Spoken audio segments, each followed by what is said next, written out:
Hello everyone, आज हम शुरू कर रहे हैं परसेंटेज का लेक्चर 1। ये टॉपिक आपके एग्ज़ाम के लिए काफ़ी इम्पोर्टेंट है और बहुत ही ज़्यादा वेटेज रखता है। तो अपनी नोटबुक और पेन निकाल लीजिए और बिना किसी डिस्ट्रैक्शन के मेरे साथ बने रहें।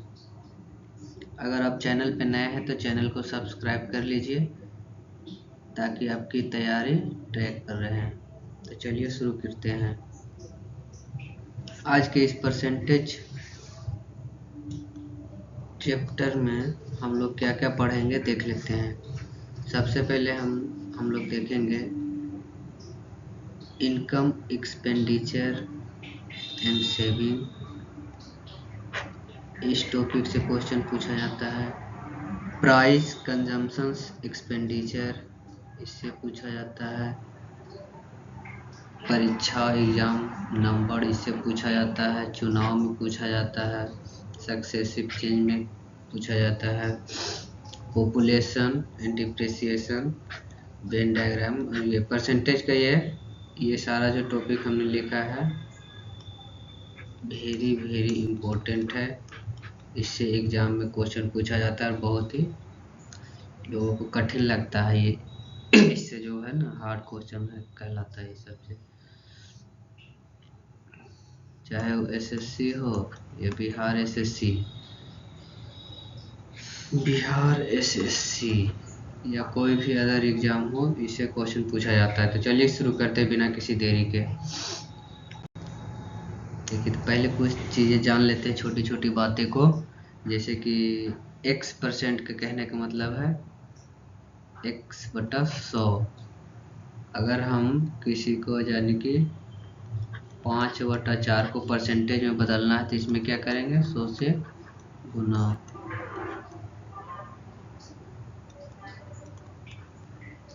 25 चौके 125 यानी कि 125%। यानी कि फ्रैक्शन को अगर परसेंटेज में बदलना है तो 100 से मल्टीप्लाई कर देंगे। कुछ चीज़ें इसको याद कर लीजिएगा जिससे कि कम समय लगेगा एग्जाम में। जैसे 1/3 का परसेंटेज वैल्यू होता है 33.33, 1/6 का 16.66, 1/11 के 11.11, 12.5% 1/8 का।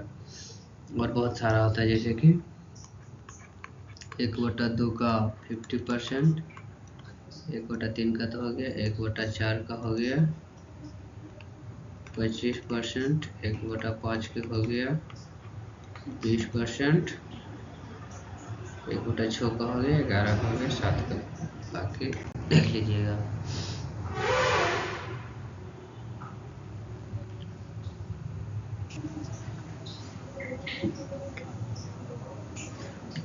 जैसे कि देखिए कुछ इम्पोर्टेंट फॉर्मूला है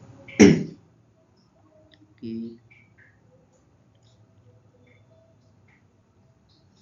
परसेंटेज इंक्रीज कैसे निकालते हैं, कितना परसेंट इंक्रीज हुआ था, यानी कि कितना इंक्रीज हुआ वो पहले देखते हैं। यानी जैसे कि कोई वैल्यू है 10 है, ये हो गया जाके 20, कितना परसेंट बढ़ा है, कितना परसेंट इंक्रीज हुआ है। तो कितना बढ़ा है ये पहले देखेंगे। वृद्धि कितना हुआ है 10, कितना था पहले 10 गुना 100 यानी कि 100%, ये जो आया 100%। उसी तरह डिक्रीज कहेगा कि अगर 10 था अब हो गया वो जाके 5, तो कितना परसेंट का डिक्रीज हुआ, तो कितना का हुआ 5 अंतर है, 10 से 5 हुआ यानी कि 5 घट गया।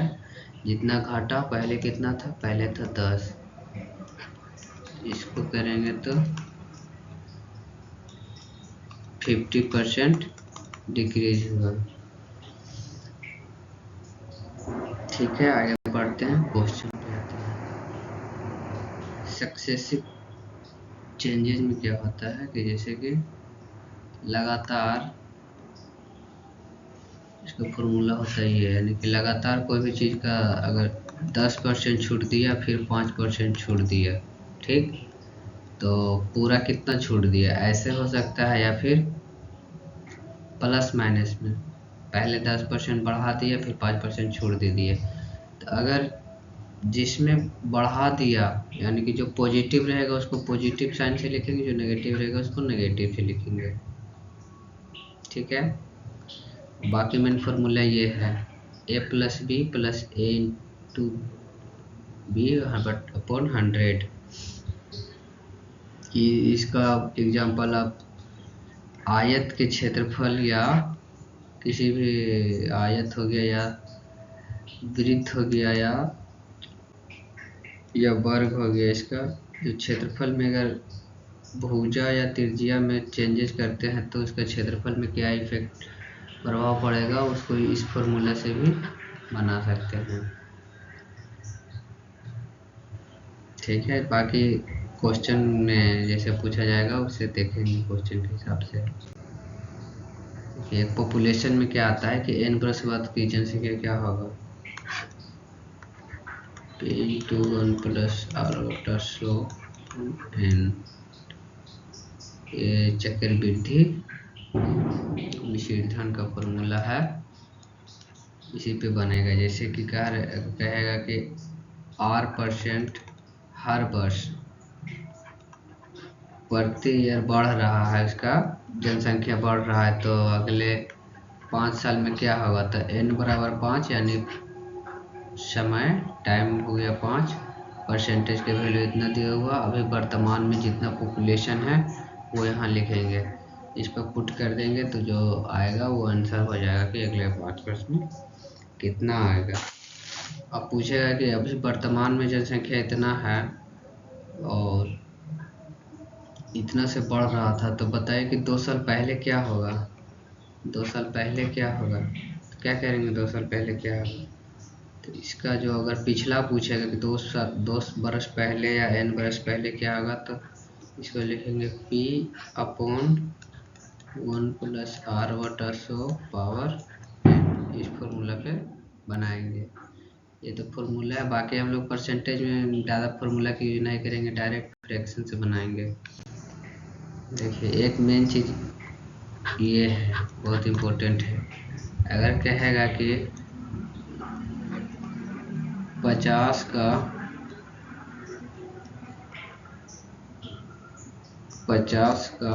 5% बराबर 5 का 50%, समझे, यानी कि 50 गुने 5 बटा 100 बराबर 5 गुने 50 बटा 100 सेम ही होता है, यानी x% ऑफ y का x% या x का y%। ठीक है, टोटल परसेंट। ये है वेन डायग्राम का। वेन डायग्राम का जैसे कि एक सब्जेक्ट में इतना स्टूडेंट पास हुआ, दूसरे सब्जेक्ट में इतना पास हुआ, दोनों में फेल हुआ इतना, तो आपको उस टाइप के क्वेश्चन पूछा जाएगा। तो ये वाला % माइनस,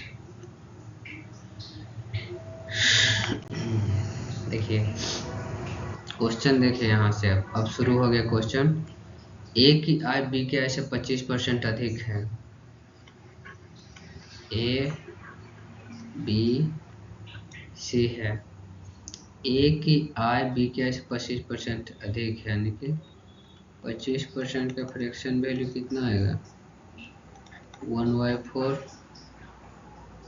ए की आय कितना है बी की आय से 25% अधिक है, यानी कि 4 है तो ये 5 होगा। ये चीज़ समझना पड़ेगा, जिससे कहेगा वो नीचे रहता है और जितना अधिक कहेगा जितना ऊपर रहेगा उतना जोड़ देते हैं। जैसे कि 4 है तो ये जोड़ देंगे तो 5 हो जाएगा, तो इतना आ गया। 80 की आय ए और बी की कुल आय से 65% कम है। सी की आय जो है ए और बी की कुल आय से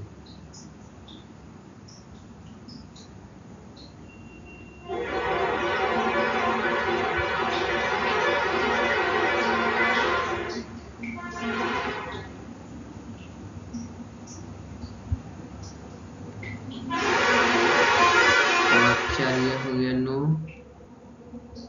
सी की आई कितना हो गया, यानी कि 9 का 65% कम, यानी कि 65% का फ्रैक्शन वैल्यू हो जाएगा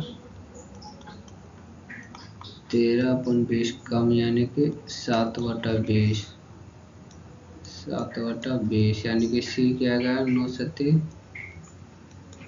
63/20 बराबर 20 60.20, 20/25, यानी कि 3.15। सी का आया 3.15।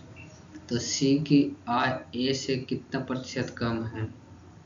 सी की आय से कितना परसेंट कम है? तो देखिए ए है 5 और सी है 3.15। कितना परसेंट सी की आय कितना परसेंट कम है ए से?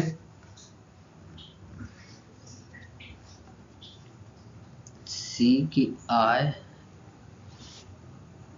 ए से कितना परसेंट कम है?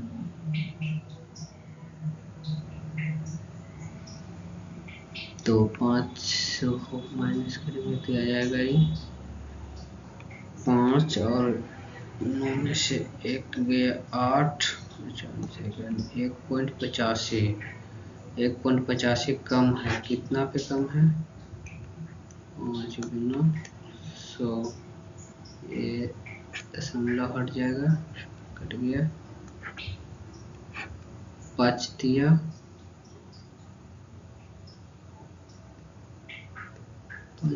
15, 16, 17, 18, 5 35, यानी कि 37%, 37% कम है। तो कैसे किए पहले समझिए इसको। 25% कम है बी की, ए की आय बी से 25% कम है, बी से कम है। तो देखिए 25% फ्रैक्शन वैल्यू 1/4, जिससे कहा जाए उसको नीचे वाला मानते हैं कि बी से कम है, यानी कि बी 4 होगा तो ये कितना होगा?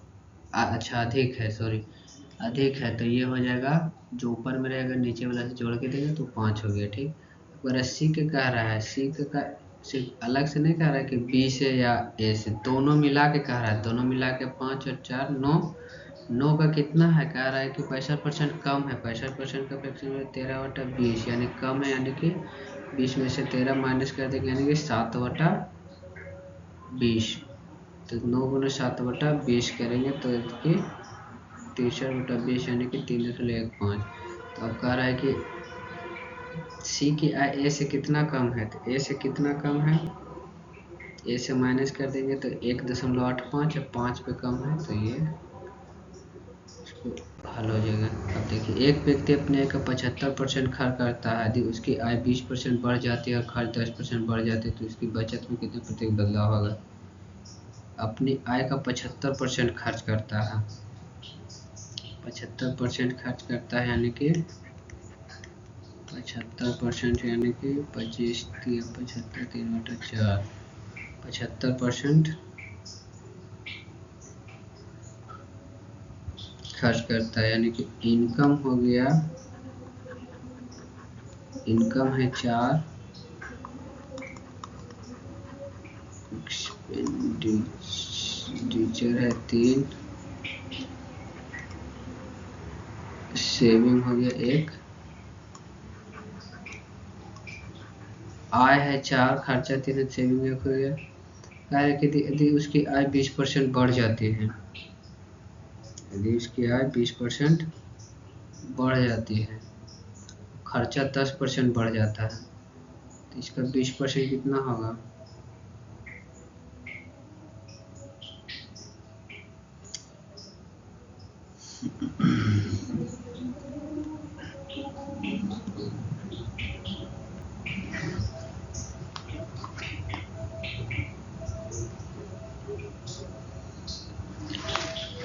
20% बढ़ जाएगा, यानी 20/5, यानी कि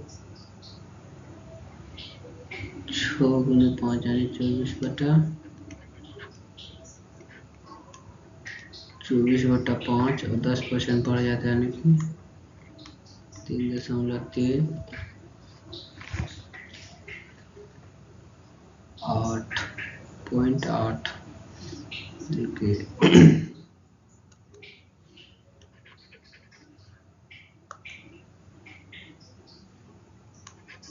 4.8। तो इसकी बचत में क्या होगा, तो कितना बचत हो रहा है, 0.5 का बचत हो रहा है, 1.5 का 1.5 का बचत हो रहा है। तो कितना इसमें बचत ज़्यादा हो रहा है, 0.5 का 1 पे, पहले 1 था, अब 0.5 को गुना 100 यानी कि 50%। देखिए फिर से बताते हैं।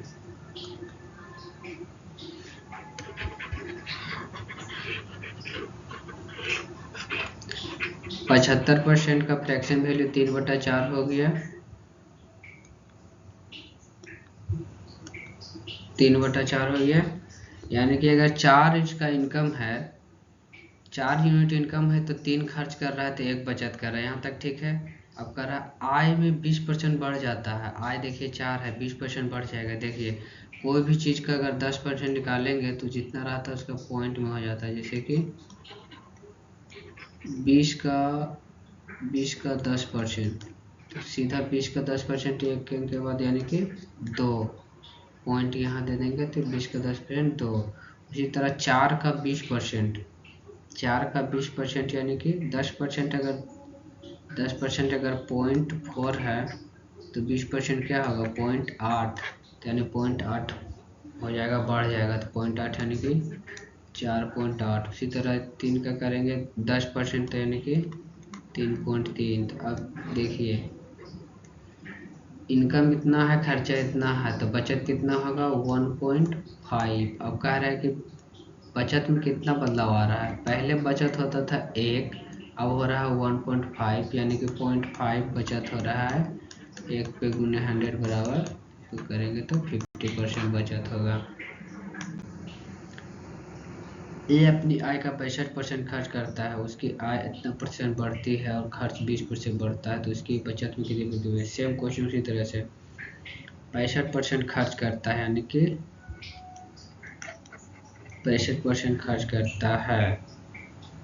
अगर उसका इनकम है, अगर उसका इनकम है 20, एक्सपेंडिचर है 13, सेविंग हो जाएगा कितना, 7। अगर उसकी आय 20% बढ़ती है, 20.1%,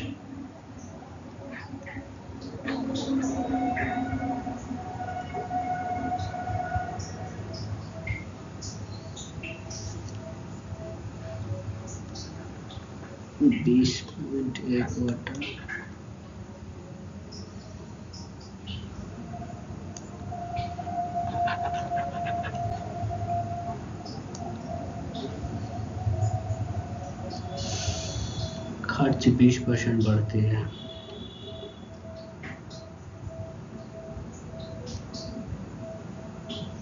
बीस % यानी कि 2.6, 13, 14, 15.6, और इसका करेंगे 20.1।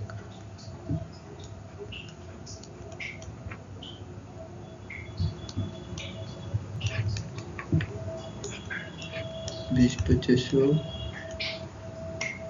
5 20,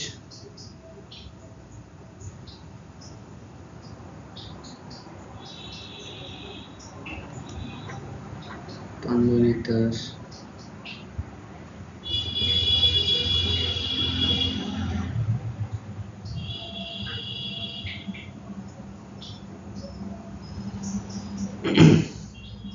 तो ये हो जाएगा मेरा 24.02। अब देखिए अंतर, इनकम इतना है, खर्चा इतना है, बचत कितना होगा, तो 24.02 माइनस 15.6 यानी कि 2, 4.6, 7, 8, 9, 10, 11, 12, 13,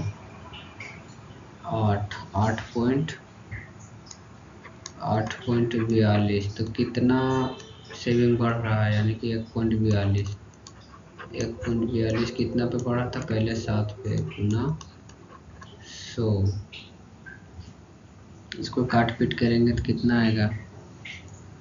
ये कैंसिल हो जाएगा, यानी कि 7 दूनी 14, 20 पॉइंट 7 दूनी 14, 57 और आएगा, यानी कि इतना परसेंट, 20.28%। 20.28%। चीनी की कीमत में 20% की कमी होने पर एक महिला 360 रुपये में कितने किलो चीनी खरीदती है? 5 किलो अधिक चीनी खरीदती है। देखिए 20% यानी कि 1/5 कीमत घट गया, यानी कि पहले प्राइस था कितना? 5, अब हो गया 4। ठीक, अगर क्वांटिटी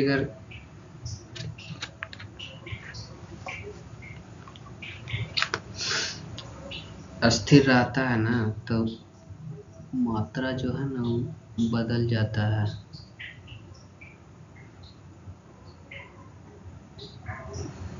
अगर बजट अगर अस्थिर है, यानी उतने ही पैसा खर्चा करना चाहते हैं, तो मात्रा क्या रहता है?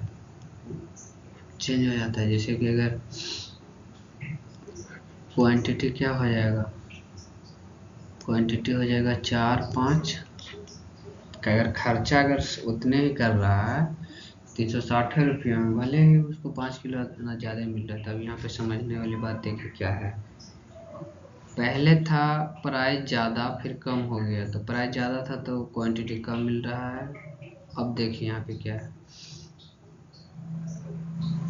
ये दोनों का अंतर कितना है? 1। क्वांटिटी का अंतर क्या है? और 1 का वैल्यू कितना है? 1 का वैल्यू 5 है, तो 4 का वैल्यू कितना हो जाएगा? 20, और 5 का वैल्यू कितना हो जाएगा? 25। यानी कि पहले जो खरीदता था 20 केजी, पहले 20 केजी, अब कितना मिल रहा है? 25 केजी। चीनी का पुराना मूल्य क्या होगा? देखिए 20 केजी चीनी पहले मिलता था 360 रुपये में, तो 1 केजी चीनी का दाम 360/20, यानी कि 18 रुपये पर केजी। अभी का बताइए कि अगर अभी कितना में मिलेगा? तो 360/25, तो यह हो जाएगा 5×5 = 25, 5×7 = 72, आई 14×5 = 14.4 रुपया पर केजी। ठीक, इस तरह क्वेश्चन को इसी तरह से बनाते हैं शॉर्ट में। पेट्रोल की कीमत आज पर अगर एक व्यक्ति अपना खर्च से 12% बढ़ाना चाहता है, फिर देखिए प्राइस क्या होगा? 28% बढ़ गया। 28% का फ्रैक्शन वैल्यू क्या होगा?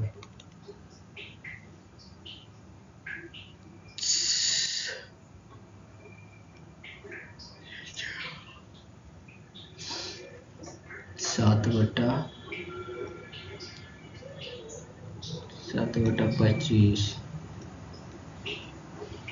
प्राइस पहले था 25 से हो गया 32।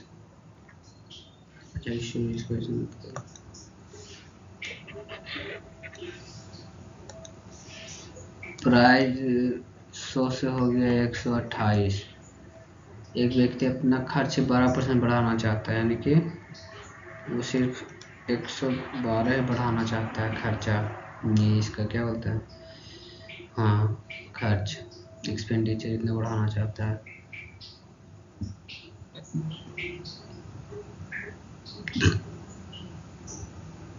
तो अपनी खपत में कितना कमी करना पड़ेगा?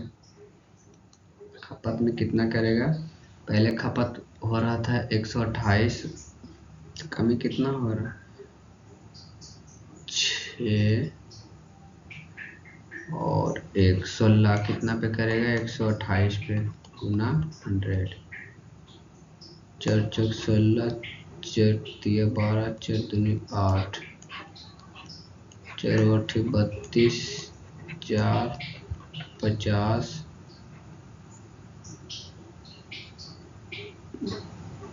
2 12.5%। 12.5%।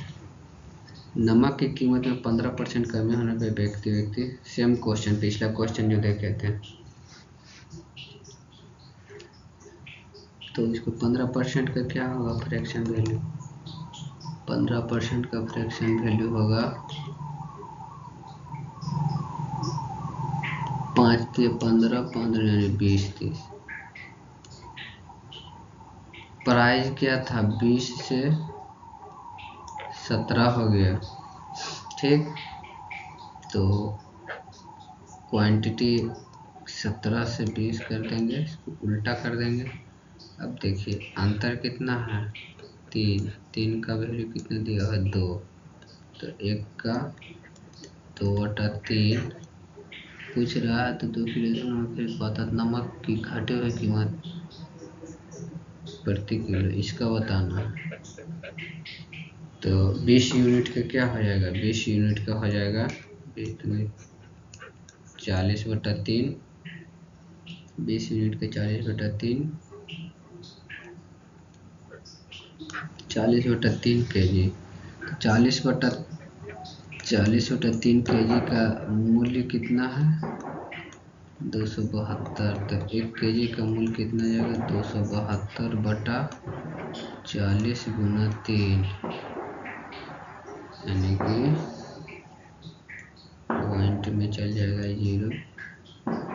4 5 20, 4 6 24, 4 तिया 12, 3 बराबर 3 3 9, 18.9।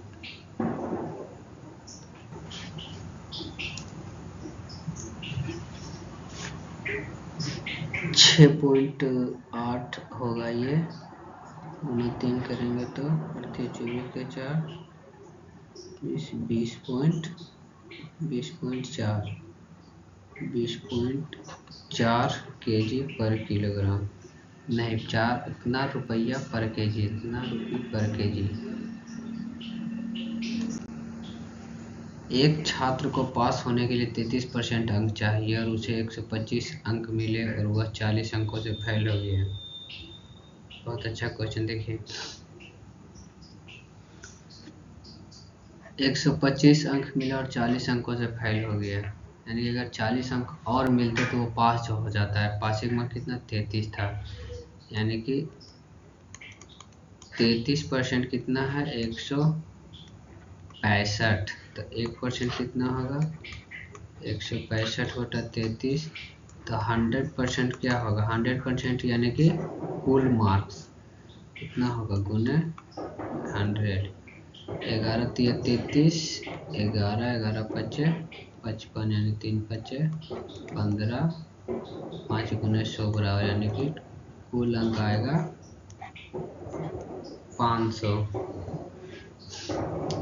या तो ऐसे कीजिए, या तो यानी कि कुल अंक मान लीजिए 100। तो x का 33% बराबर क्या हो जाएगा,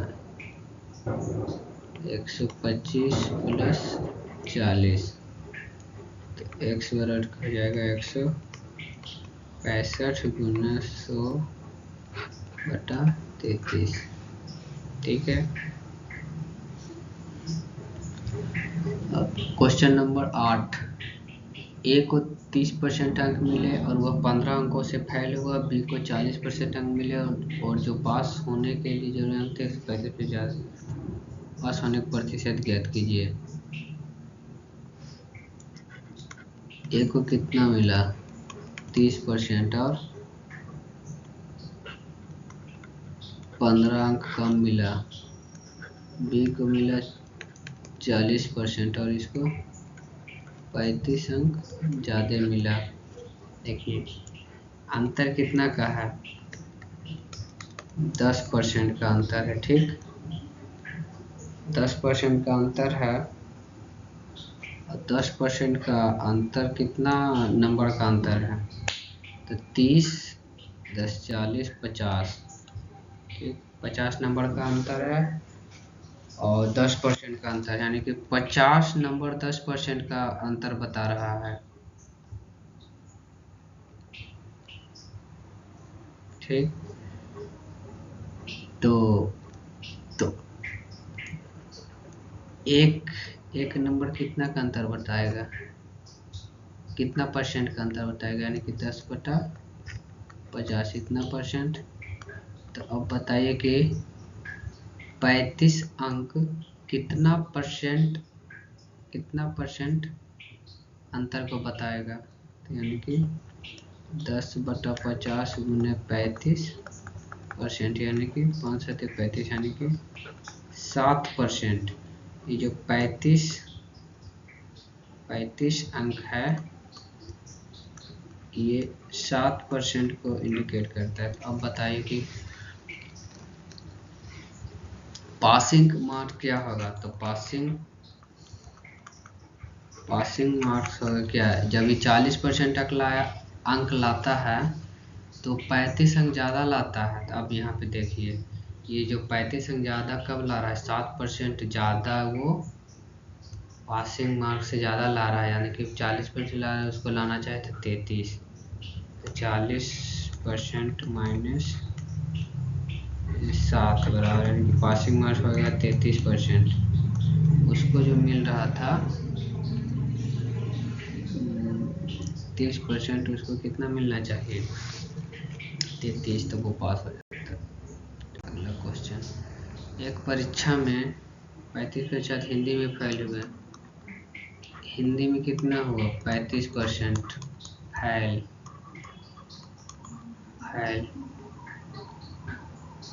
और इंग्लिश में हुआ फेल 45%,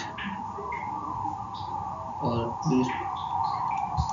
हिंदी प्लस इंग्लिश दोनों में कितना हुआ, 20%। दोनों में फेल हुआ 20%, तो पास कितना, दोनों में पास कितना हुआ, 80%। इसमें पास कितना हुआ,